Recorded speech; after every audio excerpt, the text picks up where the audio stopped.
गणेशोत्सव आता उत्साहात साजरा होतोच, अजून उत्साहाने साजरा होईल. माननीय उच्च न्यायालयाचे धन्यवाद.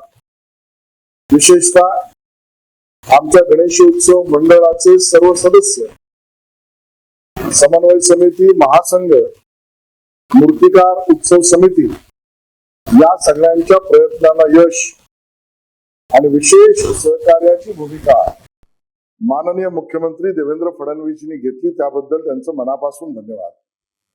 माननीय मुंबई उच्च न्यायालयाने स्पष्टच केलंय,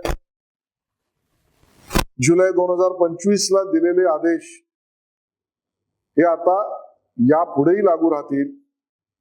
याचा अर्थ आपल्या गणेशोत्सवाच्या विसर्जनाच्या बाबतीतली जी भूमिका जुलै 2025 ला घेण्यात आली होती, 6 फुटा खालील आपल्या बाप्पाचं विसर्जन कृत्रिम तलावात, त्यावरचं नैसर्गिक जलप्रवाहामध्ये, पण त्याही बरोबर पर्यावरणाला त्रास न होता त्या असलेल्या आपल्या पीओपीच्या व अन्य मूर्त्यांचं योग्य शास्त्रीय दृष्ट्या विघटन, या पद्धतीची भूमिका जी अगोदरच घेतली होती, त्यावर काहींनी दावा दाखल केला, काहींनी त्याला विरोध केला.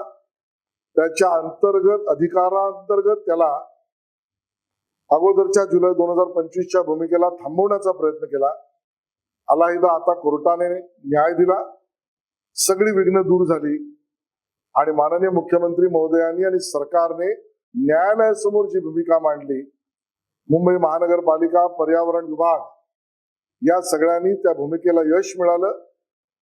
गणपती बाप्पा मोरया, उत्साहात सण साजरा करूया, पर्यावरणाचं रक्षण करूया आणि समाज प्रबोधनाच्या कामाला लागूया. धन्यवाद.